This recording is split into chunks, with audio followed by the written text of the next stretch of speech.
Well, hey everybody, Papa Gene here, broadcasting from the front porch, trying something different.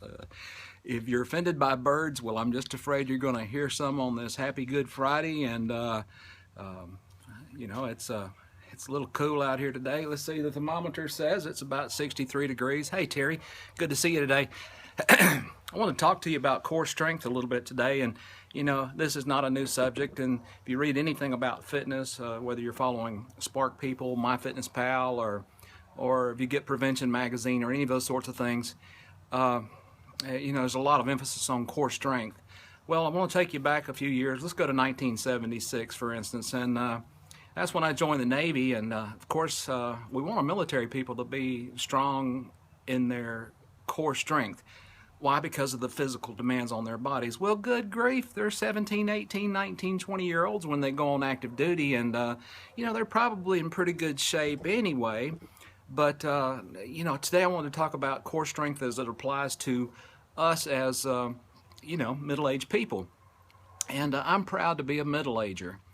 And when you start thinking about cores, there's familiar terms to us like an apple core. We hear expressions like rotten to the core. And I want to make sure that as I approach and I use this phrase all the time, my truly senior years, that I'm not rotten to the core. I'm not talking about just the condition of my spirit, but the condition of my body. Now, there's some facts and fantasies out there about six-pack abs, and I wanted to talk about that just a little bit. And, because it seems to be the big thing. And of course, if you're under 30 or maybe even under 40, the notion of having a six-pack abdomen and having this perfect beach body may be attainable for you, but don't be discouraged. At my heaviest weight, somewhere around 275, 280, I forget exactly how big I got, but hey, Greg, good to see you today. We're talking about core strength, and being a former football player, I know you know a lot about core strength, and we're broadcasting from the front porch today. So this notion about having six-pack abs, well, I used to make fun of myself, and when I was at my heaviest weight, up around 274, 275, 280, I quit weighing at a certain point, so I don't know just how big I got, but I used to make fun of myself and say, well, I don't have a six-pack, but bless the Lord, I've got a keg. Well, haha, that's funny. Not really. But we gotta laugh as we go, because has so much emphasis on you got to do this, you got to get 10,000 steps a day, you got to get a gym membership, you've got to be on this diet, and then we see all the images on television, in magazines, and everybody just seems to look so healthy and fit. And I'm going to tell you right now, some of those people are about to starve to death. Do you hear me? We all have a six-pack. If you didn't, you would fold over like a sack of rotten potatoes and end up in a heap on the ground. You have abdominal muscles. You have obliques down the side of your body, and you can make them stronger.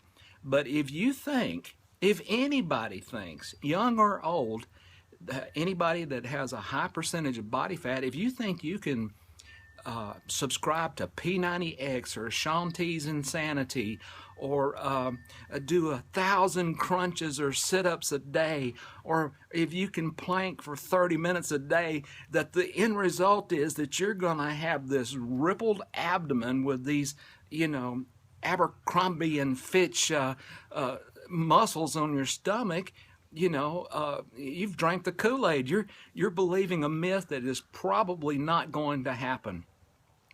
Most of the elite bodybuilders with their extreme physiques, they have to do a process called leaning out before they get ready to go compete. And leaning out is essentially eating nothing but tuna or chicken breast for about 2 weeks, sometimes 3 weeks before they get ready to go to an event. And they also reduce the amount of actual lifting they do right before the event. And this is strictly to make their body digest whatever remaining body fat that they have, especially on their abdomen and in their legs where they want a lot of muscle definition. A person who walks around with visible six-pack abs all the time probably has a body fat percentage of 7% or less. A healthy man has a body fat of around 22%. A healthy woman up to about 30%.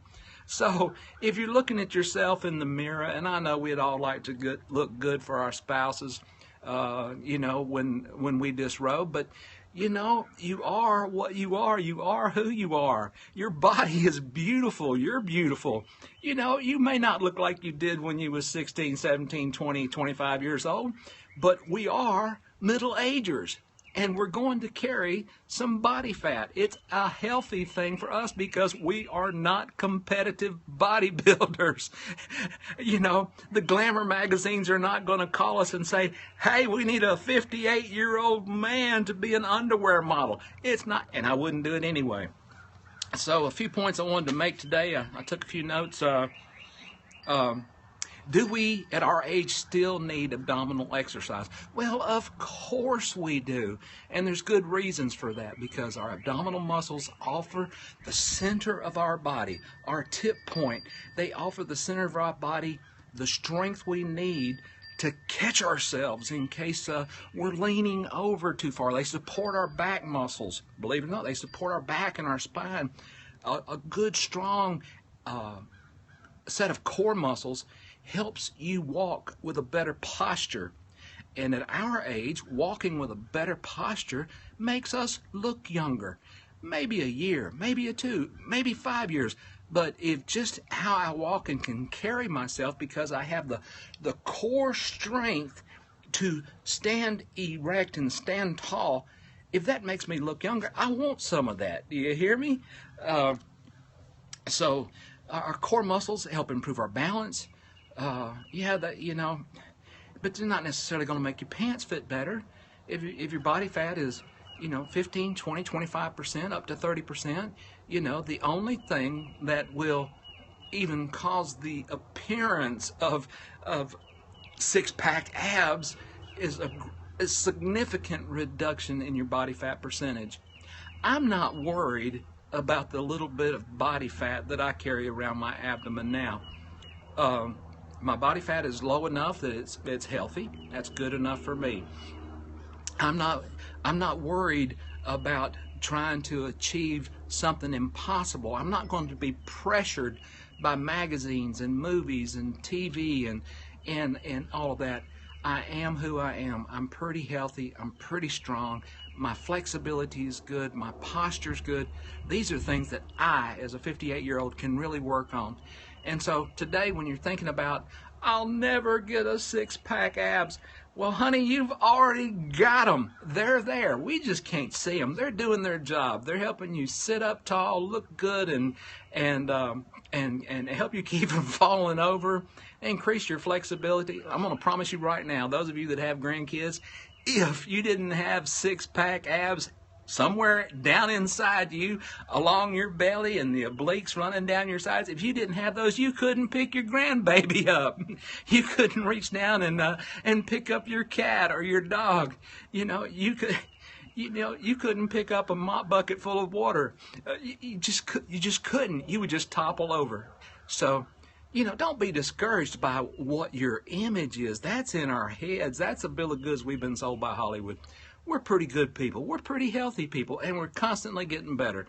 Until next time, coming to you from the front porch, just as Papa Gene, I'm really happy today. It could be the sunshine. It could be the birds singing, but it's mostly because I got good friends like you. Until next time, y'all have a good day.